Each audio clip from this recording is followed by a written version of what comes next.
Olá, como estão vocês? Tudo bem? Que bom estar aqui novamente com esse grupo que se dedica tanto a buscar conhecimento, buscar conhecer coisas novas. Quero agradecer não só a presença de todos, agradecer a nossa amiga Inês e agradecer a vocês que estão aí nos vendo, nos ouvindo pelas redes sociais. Hoje o nosso tema é muito interessante, é um tema chamado Cabala. Cabala, ou Cabalá, como dizem os judeus. Os judeus chamam de Cabalá pela sua pronúncia, mas nós chamamos de Cabala a mesma coisa. É apenas uma introdução, apenas uma pincelada sobre o assunto, que é tão vasto, tão profundo e tão complexo. Portanto, o que teremos hoje vai ser apenas uma visão para que nós conheçamos o que é a Cabala. Hoje teremos no nosso conteúdo a nossa tradicional prece. Vamos falar sobre as origens da Cabala, o que é a Cabala, a finalidade da Cabala, a estrutura cabalística do nosso universo e como a Cabala pode ser utilizada como instrumento. E depois de uma meditação, nós vamos encerrar a nossa reunião. Por isso, começamos com essa prece zoroástrica. Zoroastro ou Zaratustra, aquele mestre da antiguidade que viveu na Pérsia por volta de uns 700 anos antes de Cristo. E ele já trazia nos seus ensinamentos essas verdades que nós vamos distribuir hoje. Alguém se habilita a ler essa prece? Por tudo que eu deveria ter pensado e não pensei, por tudo que deveria ter dito e não disse, por tudo que deveria ter feito e não fiz, por tudo que eu deveria ter pensado e não pensei, por tudo que deveria ter feito e não fiz. Por esses pensamentos, palavras e ações, olho e me arrependo com grande dor. E assim, com o nosso arrependimento, nos preparamos para mais um dia que nasce. Sempre existe uma oportunidade para recomeçar. E hoje nós vamos começar com esta simples afirmação. Ser é. Ser é. A palavra ser significa existência, existir. Isso simplesmente é a única verdade que pode existir neste mundo é a nossa própria existência. Fora da nossa própria existência, tudo mais é o que pensamos, o que sentimos. Mas a existência é a única base verdadeira, é o único significado da nossa vida. Isso está em Lições de Cabala, Eliphas Levi, um abade que deixou a Igreja Católica para trabalhar como monge. Abandonou o monastério e viveu uma vida secular para estudar o ocultismo, para estudar esses mistérios que a Igreja Católica, naquela época, considerava heresia. E ele quer dizer o quê com essa afirmação? Ele quer dizer que a ideia do ser é a verdade. A única coisa que tem é a verdade. Apesar de nós não enxergarmos a verdade, porque nós temos o véu da obscuridade nos nossos olhos. Por quê? Porque ainda estamos num caminho de iluminação. Não estamos ainda sentindo a luz que ilumina a nossa mente, o nosso pensamento. A única verdade É ela, absoluta. Alguém aqui se lembra da história do Zezinho que ia para o trabalho? Uma vez nós contamos a história do Zezinho. Ele ia para o trabalho todos os dias e pegava o fretado para chegar na sua empresa. Ele pegava o fretado e anos ele fez esse caminho. Por anos ele seguiu essa trajetória, mas nunca percebeu exatamente o que havia à sua volta. E um belo dia, uma mosquinha bateu no seu cabelo, e ele virou de lado e percebeu um grande terreno que estava ali do seu lado. Esse terreno sempre esteve ali, mas ele não sabia que estava ali. Então, esse terreno, para ele, passou a existir a hora que ele viu. E essa é a verdade que ainda nós não enxergamos, porque ainda estamos sem perceber as coisas que estão acompanhando, estão ladeando o nosso caminho. O conhecimento que a gente tem é sempre baseado em ciência, sempre baseado no estudo. E a expressão disso é a razão. Somente com a razão, somente usando o raciocínio, somente usando a lógica é que nós temos esse caminho que nós chamamos de científico. É aquele que é balizado na matéria, porém ele segue os passos da lógica. E nós queremos aprender a verdade para quê? Para nós seguirmos o passo do Criador que está dentro de nós. O passo do Criador, o Criador que tem a vontade de criar. Mas nós temos essa centelha divina que está dentro de nós. E através dessa centelha divina, nós somos criadores, porque herdamos essa semente do nosso Pai Maior. E a justiça? O que é a justiça? A justiça é o equilíbrio das forças para que não haja dor e não haja sofrimento. Na verdade, o grande problema da nossa existência é que nós teimamos em não viver de acordo com as leis que foram criadas pelo nosso Pai Maior. Chamamos de Pai Maior para não dizer que é a causa primária de todas as coisas. Essas leis, elas são a verdade absoluta e nós temos que viver dentro dela porque todas as vezes que nós estamos fora da lei, nós entramos em sofrimento. É só nós percebermos como dentro da nossa casa nós temos leis.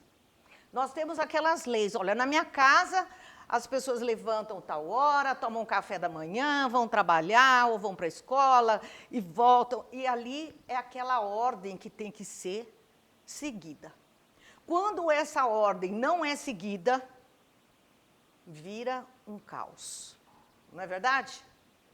Então, todo o sofrimento que a gente tem é essa falta de conformidade, essa falta de ligação, de combinação entre aquilo que é a lei nos dada, as leis que foram nos dadas pelo causador de toda a nossa existência, e aquilo que a gente faz. É preciso que tem que bater, tem que combinar. E a Cabala é uma coisa interessante, né? Tem vários nomes. Cabala, Cabalá, dos judeus, Cabala, várias grafias, mas nós estamos falando da mesma coisa. Nós estamos falando do mesmo assunto. E o que quer dizer Cabala? Quer dizer recepção, quer dizer recebimento do conhecimento.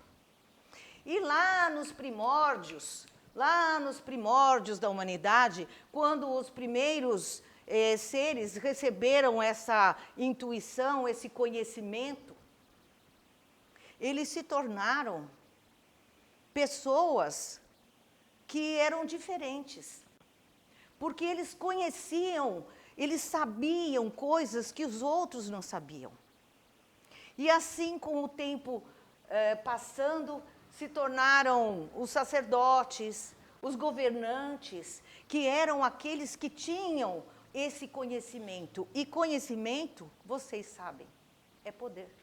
Recebimento do ensinamento ou recebimento da sabedoria. Esse recebimento de sabedoria, ele precisa ser interpretado e posto em ação. Portanto, a Cabala, esse conhecimento todo, é muito anterior a qualquer civilização. Mas os primórdios que a gente tem conhecimento vêm do Egito, porque tem nas paredes daqueles templos do Egito estão grafados os hieróglifos e eles ali contam história. Ok, continuando.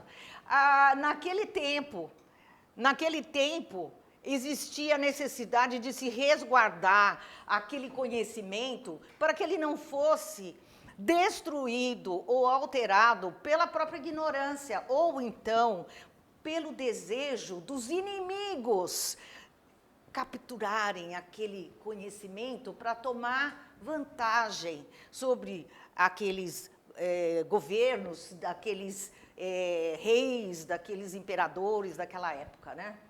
Portanto, o que aconteceu durante a Idade Média foi muito interessante. Por quê? Porque dentro da Igreja Católica se perdeu muito desse conhecimento de Cabala. Esse conhecimento ele foi perdido porque havia necessidade de controlar, um desejo mesmo de poder e de controle. Porém, dentro da própria igreja, havia um grupo, e eles eram os Cavaleiros Templários. Não sei se vocês já ouviram falar dos Cavaleiros Templários, aqueles guerreiros intrépidos. Então, nem todos os Cavaleiros Templários eram realmente guardiões desse conhecimento, porque a maioria deles queria cavalgar lá para o Oriente, dominar aqueles povos que eles chamavam de infiéis, que eram os muçulmanos, e pilhar. Queriam coisas. Vamos pegar coisas, vamos pegar os objetos de valor, joias, os tesouros. Porém, dentro desse grupo havia aqueles que sabiam e conheciam a Cabala. Esses eram os guardiões do conhecimento.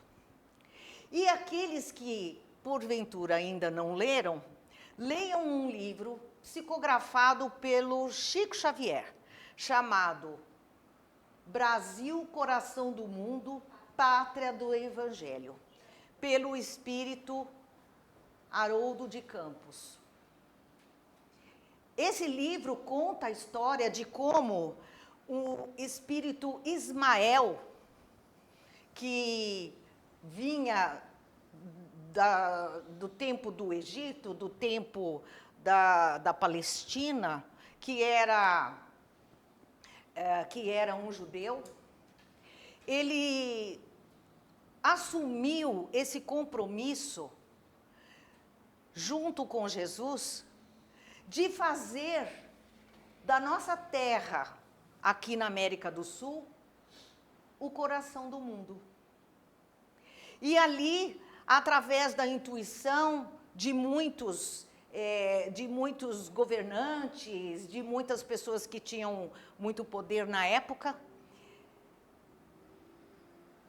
levou Henrique de Sagres a construir uma fortaleza onde ele abrigava todos os geógrafos, os matemáticos, todos os entendidos de física, os engenheiros que construíam naus.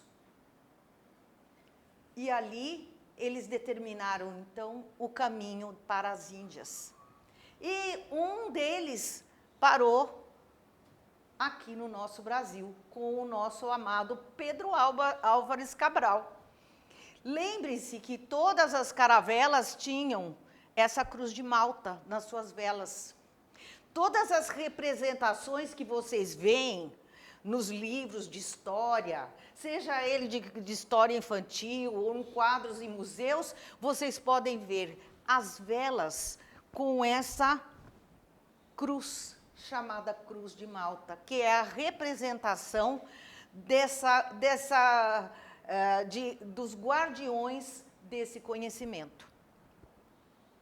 Aqui no meio nós temos uma figura que lembra um outro grupo, Leonardo da Vinci, Galileu Galilei, Giordano Bruno, todos eles eram conhecedores dessa sabedoria, mas foram perseguidos, todos eles.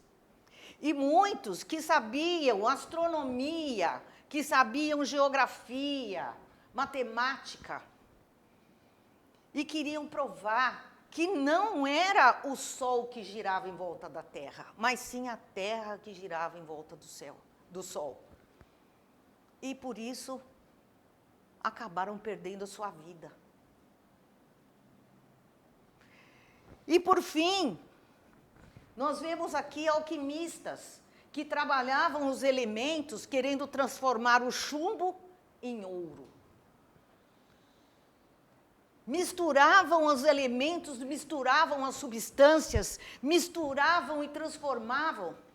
Mas o verdadeiro chumbo que eles queriam transformar era o conhecimento fazendo sair daquela alma impura o brilho da iluminação. Esse é o verdadeiro ouro. Nós temos que lembrar como os alquimistas trabalhavam. E nós precisamos trabalhar essa alquimia dentro de nós. Não é fácil. Porque não é fácil transformar o chumbo em ouro. É a coisa mais difícil que tem. No entanto, esse chumbo da nossa existência, que nos deixa pregado na matéria, que nos deixa com o véu da obscuridade e não nos deixa compreender e entregar e enxergar o que há na vida de verdadeiro. Isso nós precisamos desprender. É o nosso projeto de existência. Isso é que precisamos. No entanto, esses nossos companheiros do passado sabiam colocar pedra sobre pedra. Eles sabiam usar o compasso, eles sabiam usar um esquadro para traçar ângulos perfeitos. Eles sabiam construir. Eles eram construtores. Como é que eles sabiam tudo isso? Porque esse conhecimento vinha em livros escritos à mão, ou então de mestre para discípulo, o mais comum de todos eles.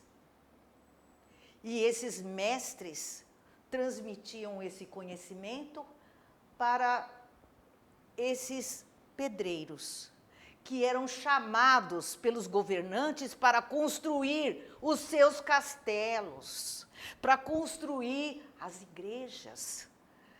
Os bispos chamavam, preciso construir uma catedral.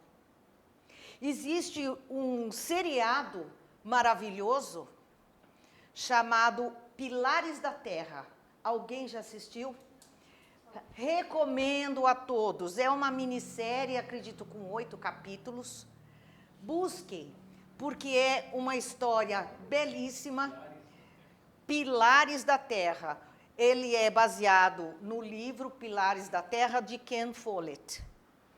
Não é um livro religioso, nem baseado em religião. Porém, ele é um livro que mostra ali a vida desses pedreiros. Inclusive, nessa série, existe um escultor maravilhoso, que assim como Michelangelo esculpiu o Davi de um bloco de 4 toneladas, como que ele conseguiu ver lá dentro aquela figura de Davi? E esses pedreiros trabalhavam. e levavam o seu conhecimento por onde passavam. No entanto, eram bem perseguidos. Mas eu vou contar para vocês uma coisa, um segredinho. Como é que se fala pedreiro em francês? Alguém sabe? Maçom. Maçom é um pedreiro. Os pedreiros detentores da geografia, da geometria, da astronomia, do conhecimento, da sabedoria e da cabala. Nada mais é do que uma ordem que se colocou para transmitir esse conhecimento e resguardar esse conhecimento. Interessante, essa era uma surpresa. Mas hoje nós temos várias ordens que também trabalham como guardiões desse conhecimento. Temos aqui essa cruz que ela é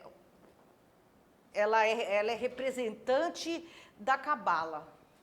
É muito utilizada através de uma ordem chamada Astrum Argentum, ou Golden Dawn, ou Aurora Dourada.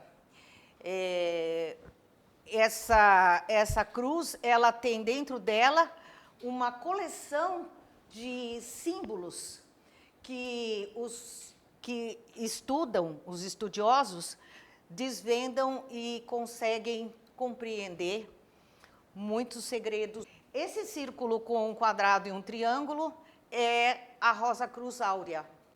Temos ali a Morque, que é a antiga e mística Ordem Rosa Crucis, da qual faço parte, que é a Ordem Rosa Cruz, essa que é mais conhecida. Dentro da Ordem Rosa Cruz existe uma outra ordem, chamada Ordem Martinista.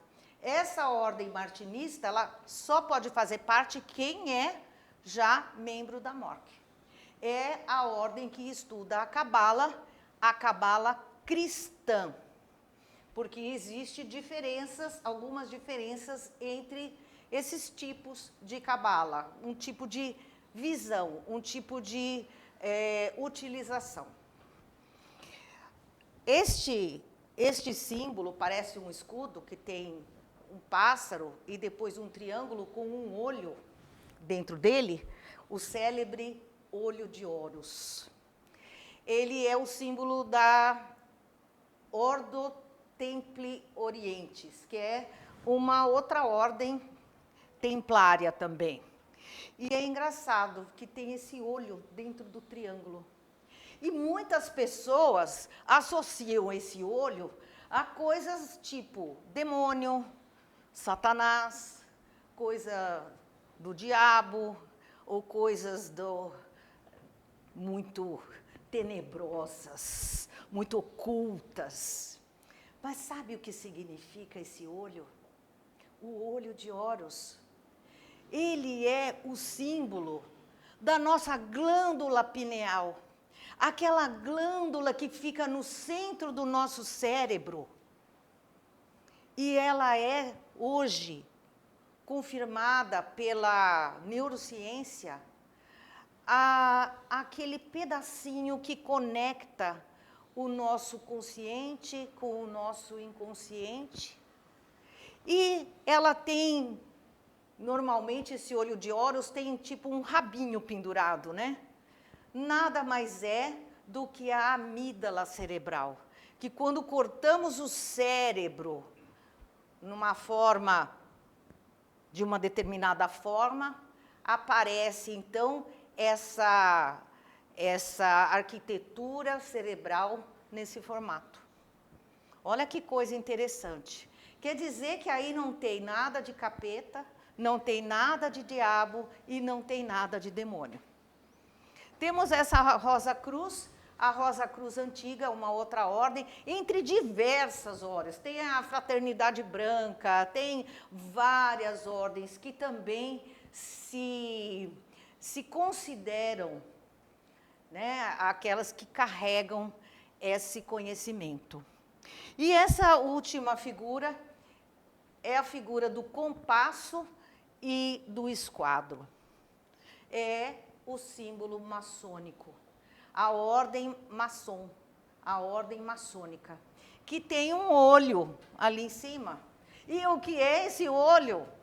A nossa glândula pineal, que está como uma representação da nossa terceira visão, da visão psíquica, da visão que alcança além dessa matéria física que nós acreditamos ser a nossa existência. Olha só que coisa impressionante. Estamos tirando aqui alguns tabus ensinados em verdades. E hoje também, em várias religiões, todas elas têm a cabala dentro dela. Todas. Só que nenhuma sabe que a cabala está ali dentro, porque o conhecimento se perdeu. Dentro do judaísmo, tem dentro do catolicismo romano, ou dentro dos evangélicos, os judeus, os messiânicos, os taoístas, os xamanistas, todos eles são baseados na única coisa que existe, é a verdade primordial.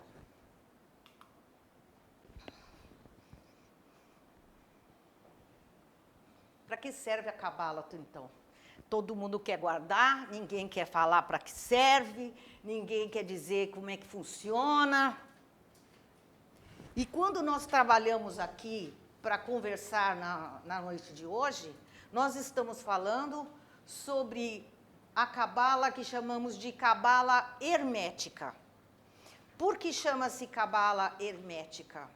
Ela é uma cabala mais fácil de ser compreendida e mais fácil de ser utilizada em as diversas áreas da nossa vida. Porque nada mais é a cabala do que o padrão de criação do ser causador de tudo. Ele faz as coisas desse jeito. É simples assim. O que é cabala? É entender como é que funciona a criação. Mas, muito bem, isso é muito abstrato, né? A gente não sabe como é, a gente precisa de ter um símbolo, nós precisamos de ter um mapinha para a gente poder entender como é que isso vai funcionar. E esse mapinha é esse aqui. É uma ferramenta que foi criada e chama-se Árvore da Vida. É como a gente chama, a Árvore da Vida. Porque ela tem uma representação de 10 esferas e elas conectadas entre si, elas trazem o quê? Todas as manifestações possíveis até a nossa existência como estamos aqui agora. Esse assunto é bem abstrato, é bem complexo, mas, no entanto, a primeira pergunta. Você falou esfera e eu estou vendo um círculo. Essa é a primeira coisa que a gente precisa trabalhar hoje. O que é que a gente está vendo? Nós estamos vendo uma figura em 2 dimensões. E essa é a coisa mais importante que nós vamos descobrir hoje, dentro dessa cabala. Porque se eu estiver vendo em altura e largura, ela é um círculo. Mas a partir do momento que ela tem uma profundidade, ela passa a ser uma esfera. Então, são 10 esferas e vamos saber um pouquinho mais sobre elas. A gente precisa saber cabala para quê? Porque ela ajuda a gente o conhecimento ajuda a gente a tomar decisões. Decisões para a nossa vida, decisão para a gente ter melhores resultados. Todo conhecimento leva a gente a ter melhores resultados. Alguém tem alguma pergunta? Pode perguntar. Pode perguntar, é o momento, tá? Ok, se as perguntas surgirem depois ou durante esse momento fica mais difícil de responder devido ao tempo que a gente tem. Mas vocês podem escrever ou no grupo de WhatsApp ou aqueles que estão nos vendo pelo Instagram podem deixar suas perguntas e nós vamos respondendo com o tempo, ok? E a nossa busca é essa, a verdadeira iluminação. É para isso que a gente usa a Cabala, é a ferramenta a gente conhece esse padrão de criação que o causador de tudo criou, fez, e aí a gente conhecendo, a gente pode reaplicar esse padrão na nossa vida e também em favor do próximo, em favor da humanidade, porque ninguém pode viver só para si. É preciso que a gente aprenda a compartilhar tudo aquilo que a gente adquire como uma conquista. Olha lá, a ferramenta, ela serve para autoconhecimento, para transformação da consciência e para se curar. Para a gente poder ter essa cura interior e poder também curar as outras pessoas. E eu quero aqui que vocês me ajudem para ler esses 3 tópicos da finalidade. Quem vai me ajudar? Ao reclamar as dádivas para as quais fomos criados para receber, primeiro temos que merecer essas dádivas. Primeiro precisa ter o merecimento.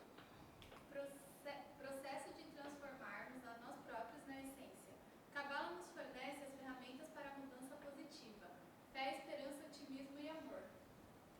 Então, essa é uma dos tópicos que a Cabala nos oferece para nosso autoconhecimento e nossa transformação. A outra. A Cabala ensina todo ser humano é uma obra em execução.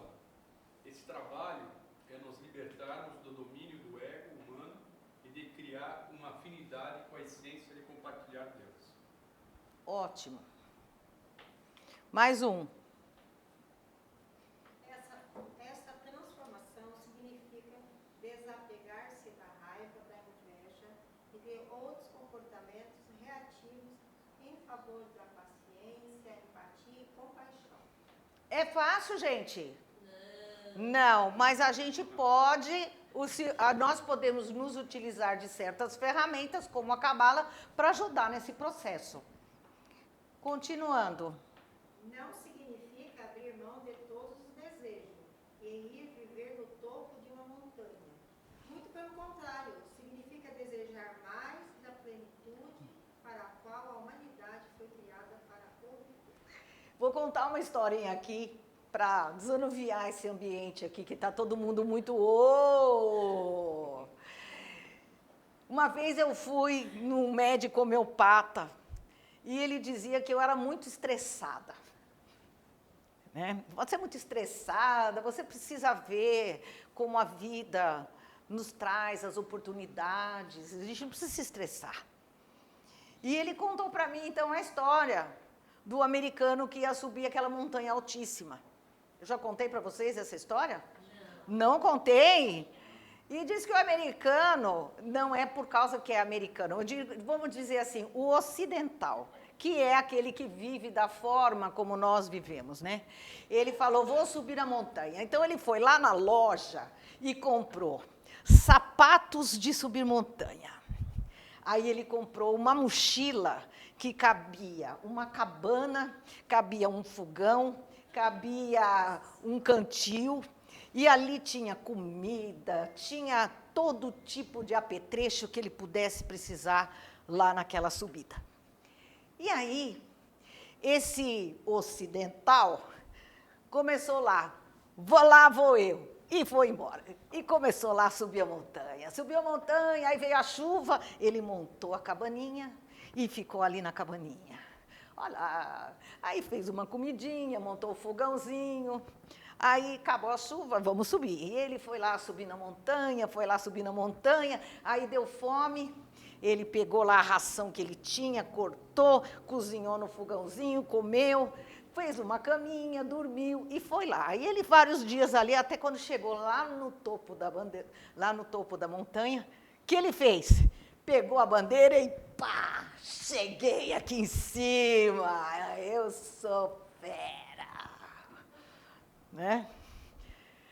Aí passou o tempo e um oriental foi subir a montanha. Ele nem tinha sapato, estava com aquela roupinha, né? Só aquilo lá. E ele chegou e falou, vou subir a montanha. Aí ele chegou e pediu assim, montanha, eu peço a sua permissão para subir na sua encosta. Eu preciso que você me ajude. Eu preciso de encontrar alimento quando eu estiver com fome. Eu preciso encontrar água quando estiver com sede. E eu preciso encontrar abrigo quando for necessário. E lá começou a subir. Aí começou a chover, apareceu uma caverninha e ele entrou na caverninha. Ficou lá, né, tal. Aí ele foi andando. Foi lá andando, tal, estava com fome, aí apareceu uma árvore cheia de frutinhas e tinha umas raízes, e ele pegou, se alimentou, obrigado. Aí ele estava com sede, foi subindo, e encontrou ali uma nascente que jorrava água. E assim foi o caminho do oriental. Então, nós vemos como nós nos apegamos tanto a tantas coisas e a gente esquece que a própria natureza é viva e é nossa amiga. Eu tentei seguir bastante esse conselho do meu médico, mas eu fui muito zoada.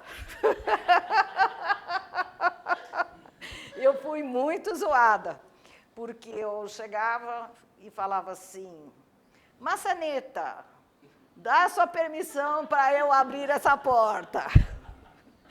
O pessoal deu muita risada, eu meio que fiquei meio esperta. Mas tudo bem, é uma história só para ilustrar como esse apego que a gente tem é algo que faz parte da nossa cultura, porém é algo que às vezes nos atrasa. A gente fica tão preocupado em carregar a nossa mochila e esquece o quanto que a vida tem para nos oferecer, não é verdade?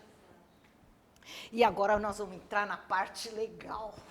Ai, eu acho essa parte o máximo. Eu vou convidar vocês agora para fecharem os seus olhos nesse momento e vocês imaginarem um ponto. Um ponto. O menor ponto que vocês conseguirem imaginar. Dentro deste ponto, não pode caber outro ponto, senão ele não é um ponto. Então, é o menor ponto possível. E aí, esse ponto, ele vai se deslocar numa linha reta. Até parar num determinado outro ponto. Ok? Podem abrir os olhos. O que vocês conseguiram ver? Uma reta. Que coisa interessante. Então, tem um cara lá na Grécia Antiga, chamado Euclides, que veio com essa ideia a primeira vez. Ele falou assim, primeiro tem um ponto. Aí você tem um ponto e outro ponto, ou ele se move em direção a outro ponto, ou você traça uma coisa no meio dele, fica uma linha. É o princípio da construção de qualquer estrutura. Você precisa de um ponto. E depois você precisa de outro ponto para você traçar uma linha. A linha nos dá sentido e a linha nos dá direção. Mas a linha ainda não é nada tão extraordinário.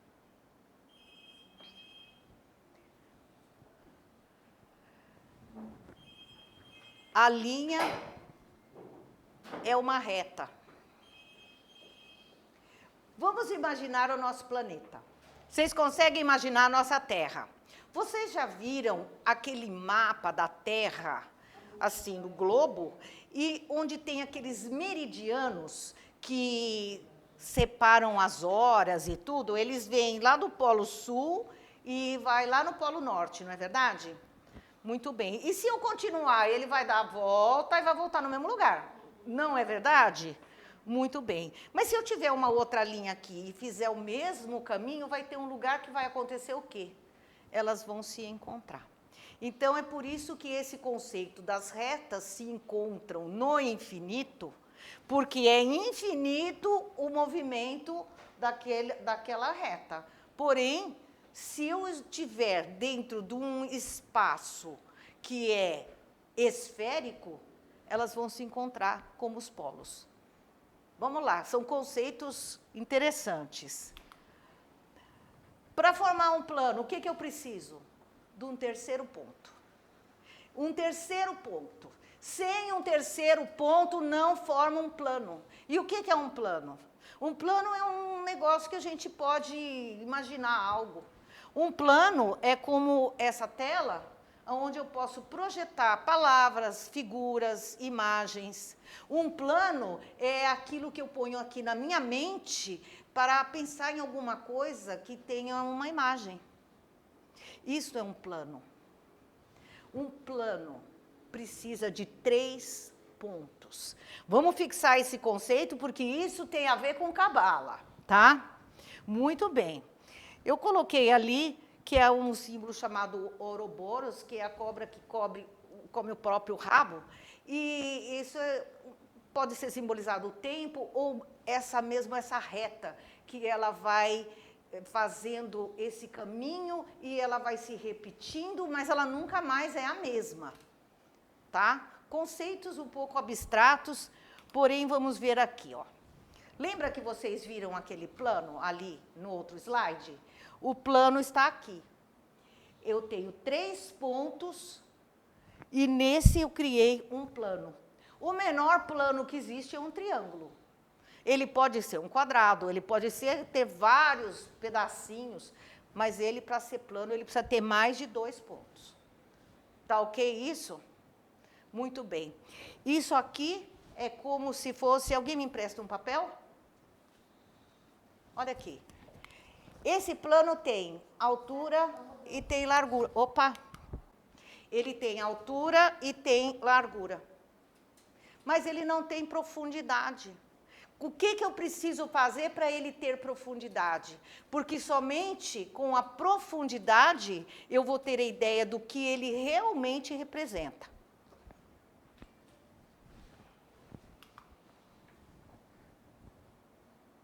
Vocês conseguem ver? Aqui ele tem 3 pontos. Aqui ele tem 1, 2, 3 e 4. Ele acrescentei mais um ponto e ele passou a ter profundidade.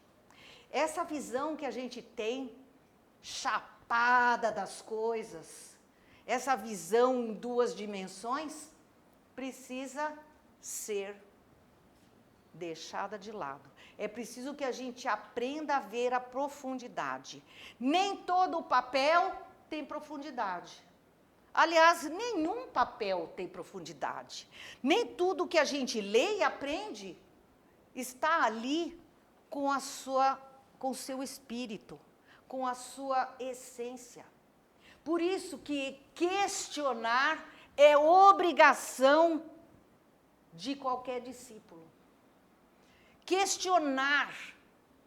Não é porque eu estou aqui comentando com vocês de certas coisas que vocês não têm que pôr o crivo da razão, o crivo do seu entendimento e questionar. Será verdade isso mesmo?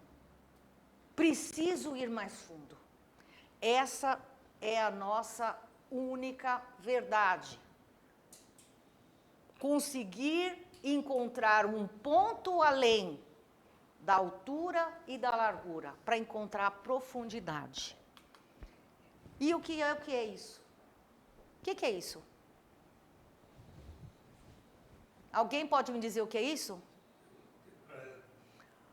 Um tetraedro. O que é um tetraedro? É uma pirâmide?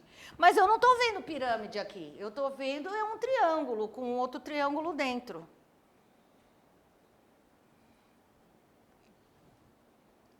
Veja só, isto num papel é um triângulo. Mas se eu dobrar nas linhas, eu vou formar uma pirâmide. Eu vou formar um sólido geométrico. Quer dizer que nem tudo que a gente vê no papel representa a realidade. Eu coloquei esse exemplo aqui que eu achei interessante. O primeiro é um cone, e é um exercício de escola, né? O primeiro é um cone. O cone, esse de sorvete, imagine que a gente tem um cone de sorvete na mão com uma tampinha em cima. Se a gente abrir esse cone de sorvete e colocar essa tampinha, que formato ele tem? Quer dizer, a letra A, letra B e letra C. Então, a letra A. Porque a letra A, na verdade, é um cone. Mas eu não estou vendo um cone ali. Porque você está vendo em 2 dimensões.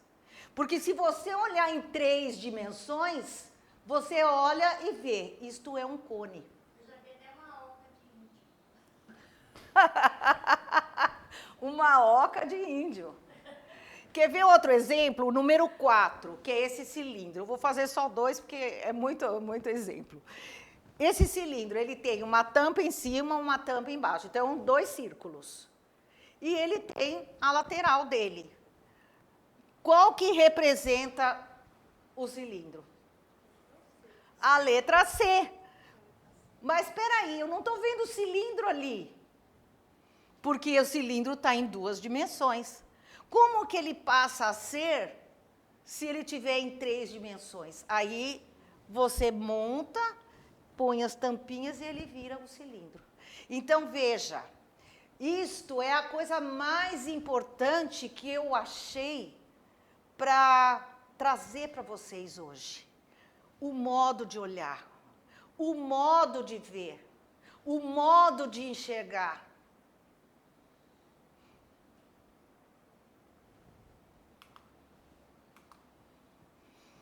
E aí, vamos na teoria da Cabala. No começo só havia Deus e Deus não tinha pensado nada. É igual o Zezinho andando lá, não sabia que tinha um terreno, não nada, né? Aí ele deixou espaço para a existência. Ele viu, opa, tem mais coisa aqui. E aí ele viu que tinha tudo ali. Tinha tudo. E aí, o nome desse processo é Ain, Ain Sof e Ain Sof Aur, que é a árvore da vida. Aqui começa a árvore da vida, aquele diagrama que nós vamos ver agora.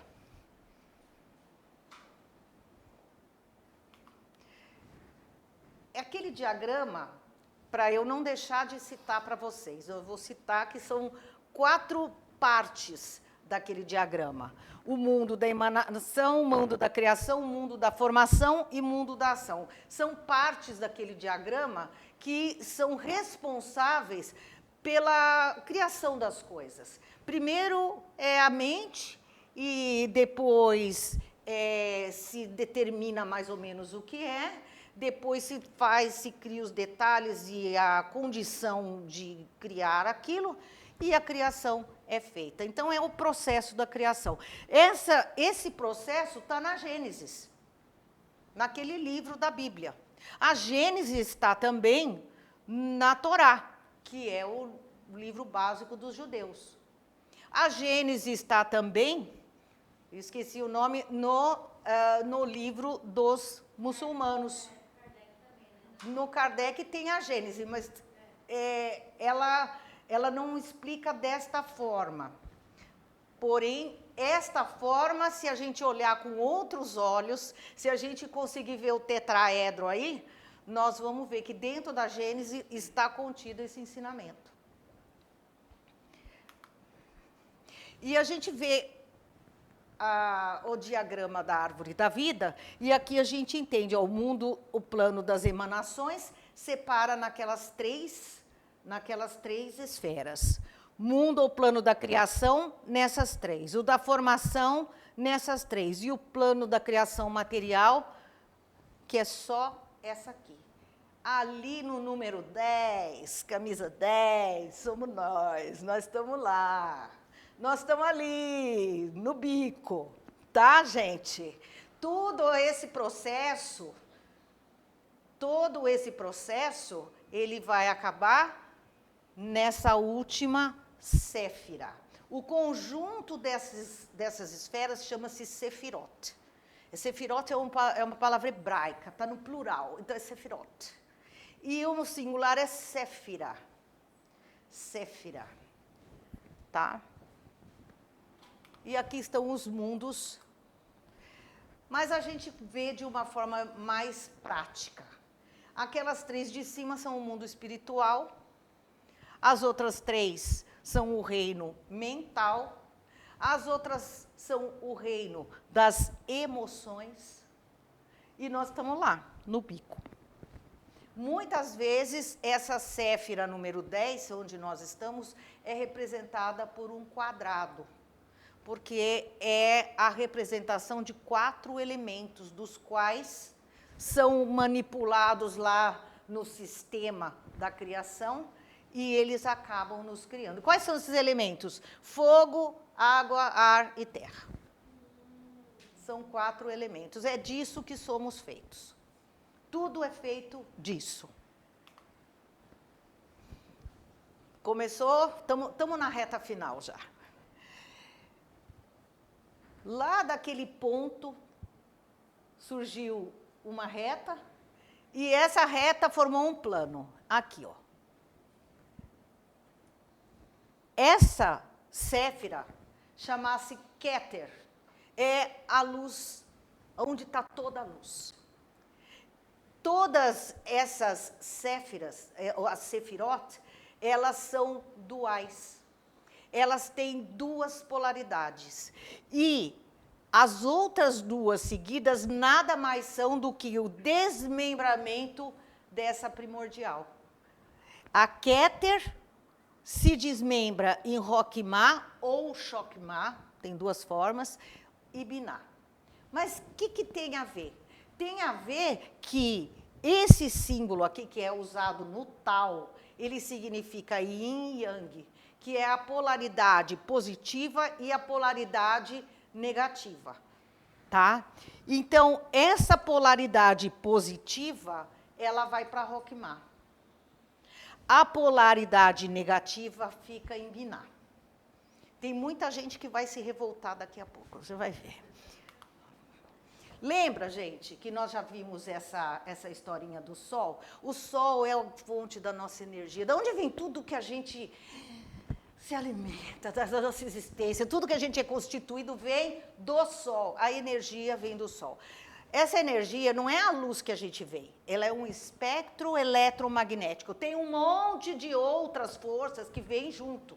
No entanto, nós precisamos que essas forças todas se decomponham para a gente poder entender aqui tudo que a gente vê. A gente precisa das 7 cores. São 7 cores que elas misturadas vão formando tudo aquilo que a gente consegue ver. Certo? Só que para decompor essas cores, eu preciso de como fala, quando tem uma usina de energia, ela precisa de passar num lugar onde aquela energia ela vai ficar, como chama? Reator. Ele passa dentro do reator, obrigada, do reator para quê? Para esse reator homogeneizar, deixar aquela energia capaz de ser absorvida. Imagina essa energia de Itaipu, que vem lá com não sei quantos milhões de quilowatts, ele pega e você vai ligar lá, você vai ligar a sua geladeira vira uma bomba atômica, porque a energia precisa estar homogeneizada. Então, a gente aqui precisa dessa energia dentro de um padrão, para a gente poder ter essa nossa trajetória aqui, né? Cumprir com as nossas deveres e direitos. E aí, na hora que ela passa, essa energia passa nesse prisma. Espera aí, não eram 3 sefirotes? Não era tipo um triângulo? Não era um plano? Pois é. Essa energia passa e ela se decompõe em 7 partes. Esse triângulo ali, desse plano ali, esse lugar, esse reator, onde ele homogeneiza as coisas. Aqui chama-se Keter. A decomposição para Rockmar é considerada Yang, é a polaridade masculina. É a polaridade que é dia, representa o trabalho, a ação, a atitude, a expansão. Aqui está a lógica, aqui está o calor. Binah representa o oposto, a polaridade negativa.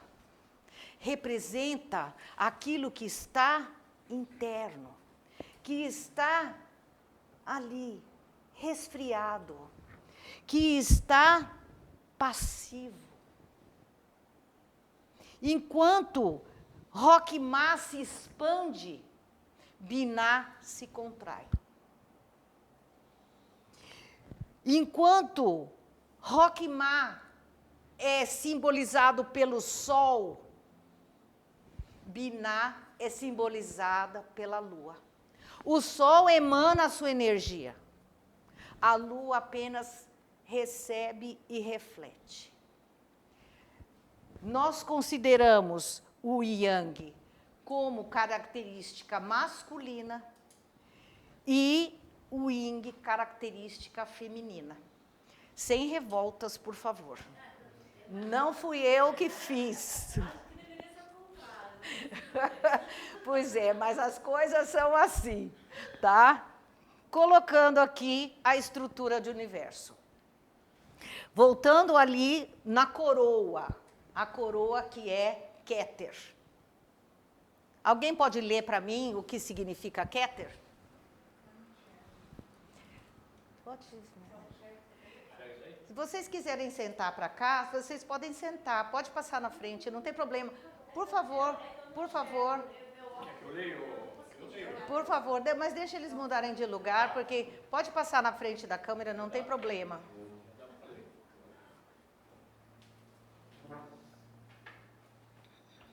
Porque vocês estão atrás dos instrumentos, não tem problema. Keter. Coroa, semente. Semente de todas as manifestações. A semente que possui a árvore dentro de si. A gênese de pensamento, ideia ou forma. Então, lembra? O ponto, reta e Keter. Todas as possibilidades. Fonte de luz, de energia, de tudo. E em seguida, Rockmar ou Choquemar. O que ela representa? Alguém para mim? Rockmar, sabedoria, energia solar, doadora masculina. Contém toda a sabedoria e toda a luz. Para ser manifestada, precisa da energia divina. Porque a sabedoria não existe sem Binah, que é a compreensão. Não adianta a sabedoria sem compreensão. Binah, usina de energia receptora feminina, criatividade, intuição. Essas são aquelas 3. Essas 3, elas estão tão distantes de nós, porque elas são consideradas, não sei se vocês lembram ali atrás, a parte que é o espírito. Está longe. Longe de nós. Nós estamos aqui, ó, no rabo do cometa, tá? Vamos prosseguir. Essa daqui está embaixo de Rockmar. Chesed, misericórdia, compaixão. Desejo de compartilhar. Fluxo de energia que se expande. Braço direito, doação. Então, veja só. como abaixo dessa energia considerada de polo positivo e masculina, nós temos o fluxo de energia que se expande. E do lado de cá, Geburah. Geburah tem uma correspondência com planetas também. Eu adoro dizer que Geburah é Saturno. Quem é que já viu falar de Saturno? Saturno é aquele planeta que o arquétipo dele é a justiça, ele é o cobrador. Ele falou assim, você fez a sua tarefa? Você cumpriu o seu dever? Você não cumpriu? Esse é Geburah. Geburah, ele é o braço esquerdo à recepção. Ele quer segurar. Veja só que coisa interessante. O lado direito é doador. E o lado esquerdo, ele é o receptor. Então, quando eu abro a minha mão em direção a vocês, eu estou dando um recado de que todas as minhas energias estão dedicadas a vocês. Mas quando eu faço assim, eu estou pedindo o pagamento. Não estou, não. E veja só como em certas atitudes estão escondidas aquela outra dimensão em que a gente não percebe. Mas é esses olhos que a gente precisa desenvolver. Ok? Netzah. Netzah é a séfira do artista. É o artista maravilhoso. Alguém pode ler para mim? Vitória, eternidade, triunfo. Desejo de vencer as limitações, de se relacionar, atração, ilusão, fé. Lado direito do cérebro, artista, involuntário, emocional, base do sentimento, espaço. Então, esta séfira aqui está relacionada com essas características. Do lado de cá, do lado de lá, nós vamos ver ali que é o lado artista e emocional. E o lado de cá, quem lê para mim, Rod? Glória, esplendor, desejo de materializar, base concreta, lado esquerdo do cérebro, cientista, voluntário, racional, intelectualidade, tempo. Quer dizer, elas ao mesmo tempo que se opõem, se completam. O lado direito do cérebro é artista e o lado esquerdo do cérebro é cientista. Mas sobrou uma no meio dessas quatro. E essa nada mais é do que a rosa da Rosa Cruz. A rosa da Rosa Cruz é Tiferet. É o símbolo da beleza, da perfeição, do fruto que brota dessa árvore. Então, Tiferet é o ponto de equilíbrio, gera harmonia, é aqui que permite o amor. Ele está diretamente ligado ao chakra cardíaco. É onde está o amor, a beleza, a perfeição.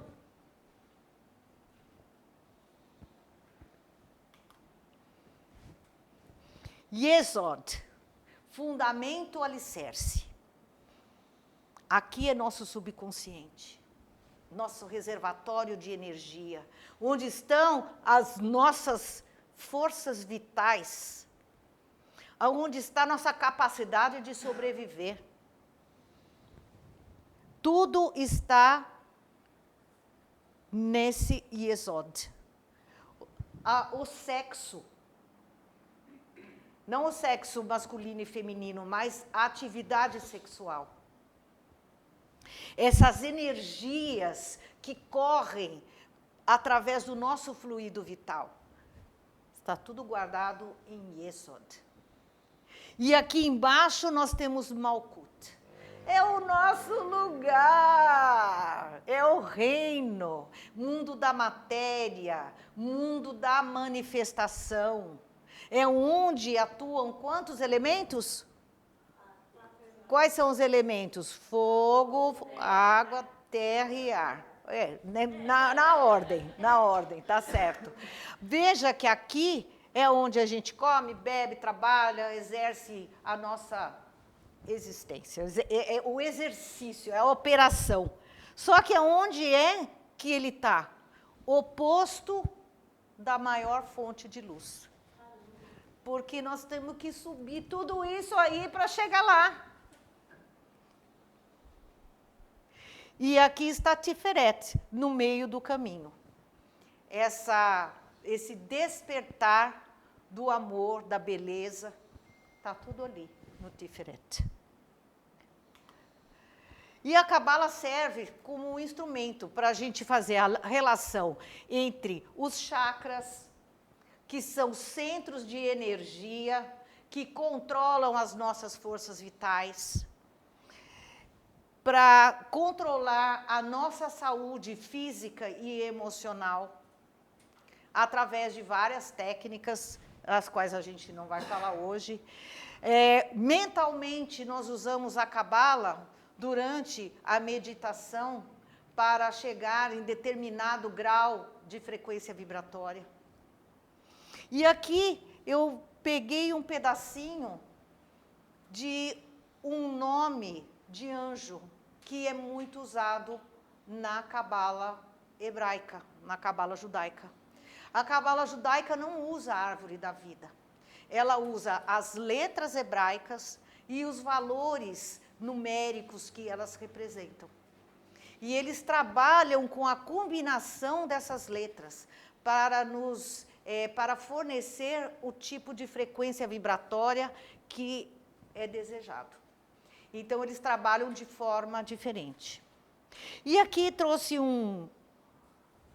uma figura que representa símbolos. Símbolos, inclusive aqui tem símbolos de reiki, vários símbolos. E o que são símbolos? Símbolos são a forma que a gente tem de conectar alguma coisa da nossa vida material com a frequência vibratória determinada. Então, faltou um slide, que é o dos arquétipos ou arcanos do tarô.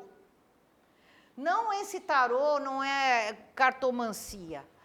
São arquétipos que são trabalhados, inclusive dentro da psicologia junguiana, para trabalhar todas essas dificuldades e os objetivos que a gente tem para conseguir, para alcançar. Então, aqui eu não utilizei esse tipo de slide, porém também está incluído. Inclusive tem uma cabala, que é justamente da Ordo Templi Orientis, que ela é baseada em carta de tarô. E aqui uma outra demonstração, que a nossa consciência, ela se manifesta nos vários níveis, inclusive os níveis que são correspondentes dos nossos chakras ou centros de força, como quiserem falar, e nós podemos corresponder através das cores, das notas musicais, aquelas 7 sefirotes que estão abaixo das 3 supremas. E só para finalizar, nós vamos ver aqui como é essa árvore da vida em 3 dimensões. Aquela figurinha que está ali no papel, ela passa a ter outros lados. E ela passa a ser uma forma de existência. E eu achei muito interessante, porque essa forma, ela corresponde à forma do ser vivo mais primitivo e simples que pode existir, que é um vírus. O vírus mais simples tem esse formato. E dentro da árvore da vida, nós vemos subir e descer por ela a energia que passa por todas as sefirotes. que muitos chamam de Kundalini, que é um nome oriental. A energia feminina, a energia masculina, a polaridade positiva e a polaridade negativa. E nós vemos essa representação dentro do vírus. Porque ali dentro do vírus tem o seu DNA, que são duas fitas ligadas por filetes, que carregam toda a informação da nossa existência. Ali nós temos um caduceu, aquele do Hermes, entrelaçado pelas serpentes, que nada mais é do que o símbolo dessas duas energias de Kundalini, que chama-se Ida e Pingala, que são as duas energias que sobem e descem e se irradiam para alimentar o nosso corpo, a estrutura astral do nosso corpo. E veja como muitas vezes as formas nos iludem. As formas nos iludem, porque aquilo que nós encontramos no papel, às vezes, é apenas uma sombra da realidade.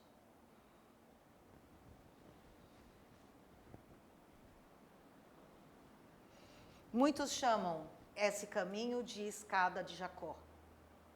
Está na apostila de vocês. E vamos fazer uma meditação. Vocês querem? Empresta a sua apostila para mim, por favor, apostila. Então, vamos nos sentar confortavelmente. Vamos sentar confortavelmente, relaxando, fechando os olhos, respirando profundamente. Respire, respire. Centralize a sua atenção nos seus pés. Os dois pés plantados no chão. Firmemente plantados no chão. Relaxe o seu corpo, o relaxamento vai subindo pelas pernas, pelos quadris, pelas costas, abdômen, tórax, os braços, as mãos, pescoço, cabeça, respirando, respirando. Agora inspire profundamente e segure o ar e visualize a sua estrutura óssea.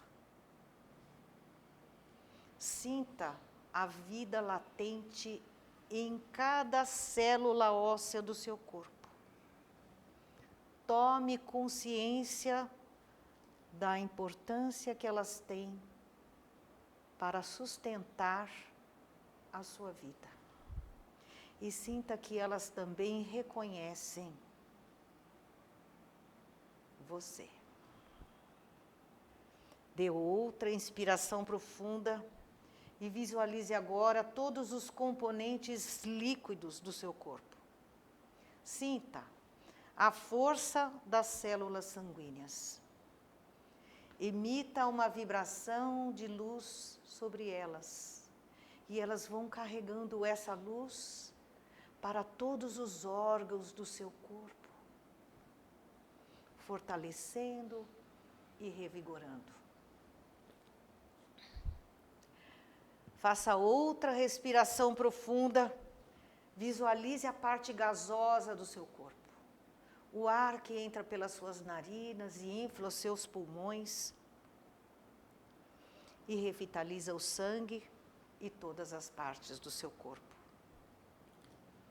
Faça outra respiração profunda e visualize a vitalidade de cada célula do seu corpo, que vibra e pulsa como um fogo perene que nunca se apaga.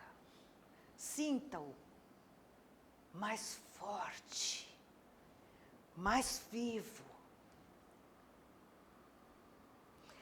Agora, sinta sua energia vital subindo através dos seus pés, em direção à sua região pélvica.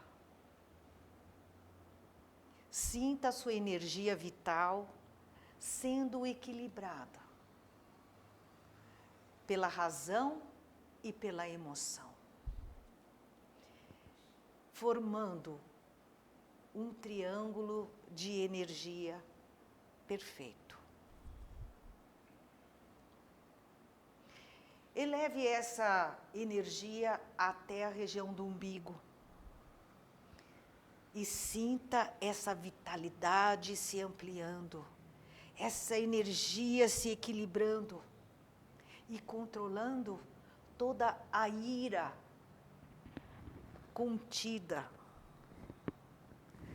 Também esse liberalismo e sua vontade de usar o livre-arbítrio ao bel prazer.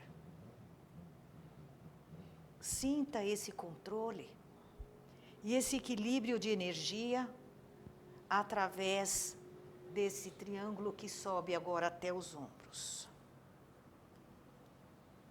Eleve essa energia até a garganta. Sinta a energia em todo o seu corpo.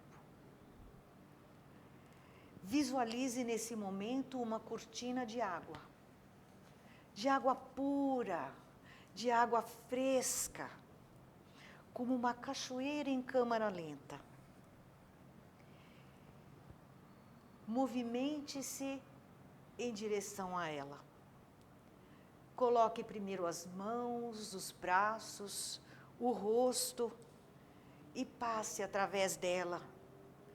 E sinta-se em outra realidade.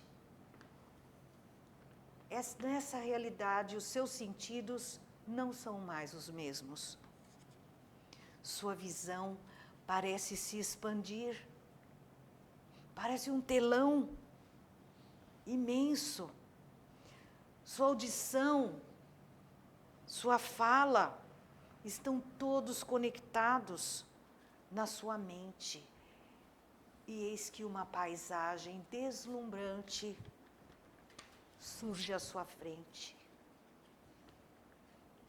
Nesse momento, é o momento de contemplar a beleza e a perfeição.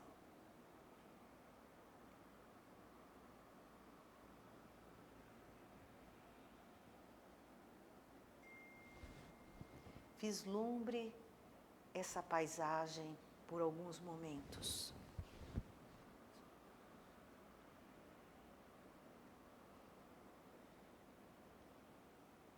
Agora respire profundamente e faça o caminho de volta. Veja a cachoeira d'água e passe por ela lentamente para voltar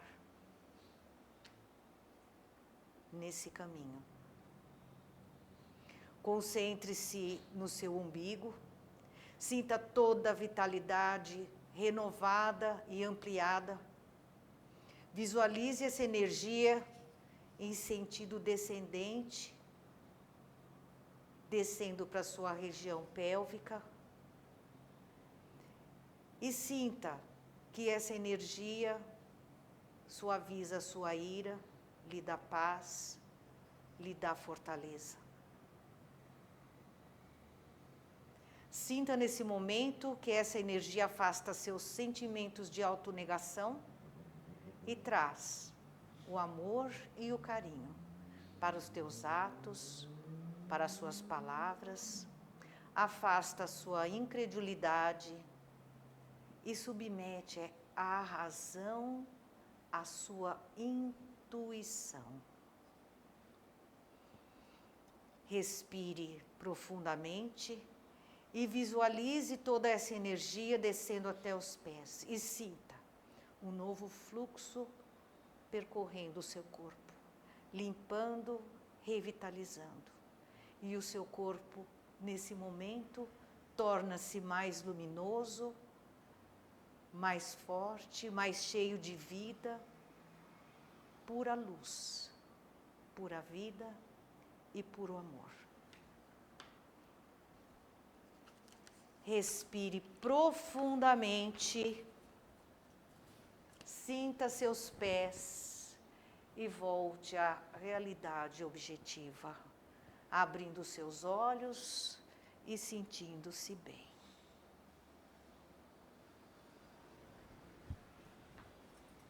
Obrigada.